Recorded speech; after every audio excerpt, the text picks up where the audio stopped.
Tom, very good to see you. Today, we are talking through the secrets of maximizing your Social Security as a couple. Social Security claiming strategies for married couples can be more complex because you need to consider spousal benefits and survivor benefits, which we will get into. But first, I want to ask, what is the most important consideration when deciding when to claim Social Security if I'm married? So, as a married couple, you have nearly 500 decisions that you can make. So, there is a lot. Um, in my mind, the most important question you have to ask yourself is, do I need the money? Hmm. And at the end of the day, it's, hey, if I need income and I don't have any other place to get it from, then Social Security's I'm going to say is the right answer. Hmm. So that for me, that's the most important first step. Do I need it? If Hmm. I do, okay, then let's figure out how to do that. If I don't, okay, then let's figure out how to do that. Right. So, what's the most common mistake then you see when it comes to married couples claiming Social Security?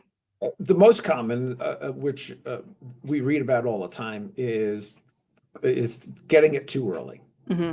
So for some folks, I want it at 62 because I want to get all my money, or I want it at 62 because I don't think Social Security is going to be around anymore.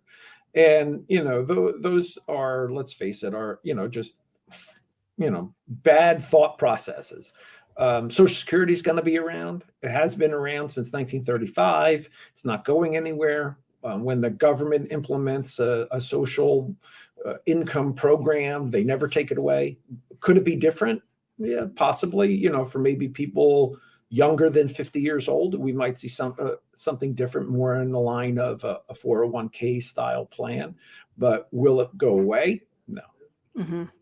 So, what if one spouse is working and the other is retired? How does that change the calculation? Or what if both are retired? Yeah, again, whether it's one spouse or both spouses, I think it really boils down to whether or not you need the income. Hmm. So you just have to be careful. If you're younger than 60, if maybe one of them is 62 or younger, you may not want to take that Social Security benefit. If you're between 62 and 66 or 67, there's that penalty if you're making too much money. So again, I, in my mind, it all boils down to, do you need the money or not? And then you can start planning. You obviously want to limit the amount of tax that you're going to have to pay on your Social Security Of benefit. course. And most people don't even realize that your Social Security benefit can get taxed. So that equation really has to be part of the planning process, because you want to be able to keep as much as you can. Of course. Absolutely. All right. Now, let's get down to spousal benefits and survivor benefits. What do I need to know?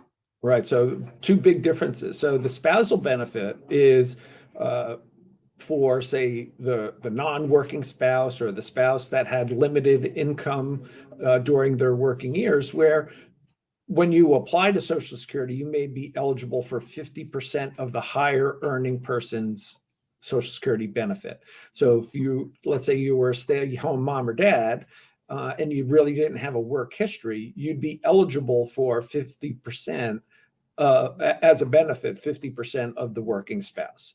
So when it's time to apply for Social Security, the Social Security will give you the higher of those two benefits. Now, Mhm. the survivor benefit is quite different. The survivor benefit is what you're going to leave your spouse once you pass away, once you graduate.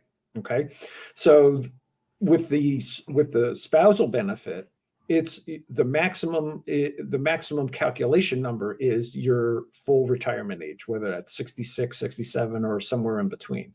The survivor benefit, if you can put off getting Social Security until age 70, right, you're increasing your benefit by roughly 8% a year. And that's the amount that you can leave to your spouse upon graduating. So it could be a big difference. And all these little nuances literally could mean hundreds of thousands of dollars to a family during retirement from their Social Security benefit. Mhm.